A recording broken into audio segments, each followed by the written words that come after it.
This is going to be really hard for me to talk about, so bear with me. It's finna get dark in here. We are going to talk about the dark history on why jails were created. In 1863, African American slaves were freed. They thought things were great, but they really just got backstabbed. Now, as you know, in 1861 and 1865, the American Civil War happened. During the Civil War, roughly 179,000 black men fought in the Civil War. They fought in the war because they thought America would look out for them, which ultimately made them worried because now how do we keep these people in control? The government needed a way to create peace, to keep the white people happy, but also take care of the African American citizens that just got freed. Before the 1890s, where they started the Prison Act, jails and prisons tend to look like houses. Some like this. After the American Civil War, the number of U.S. penitentiaries in the South and West spiked. So, who y'all finna put in there?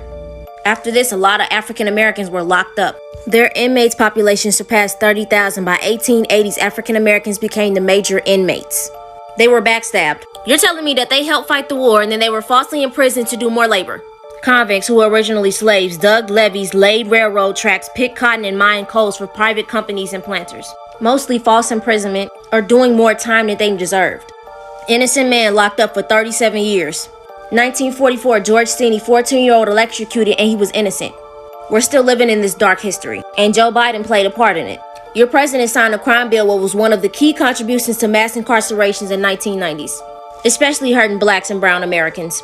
African Americans, they were never really freed. It just was switched. Black people were never given equality. Let's just clear that up.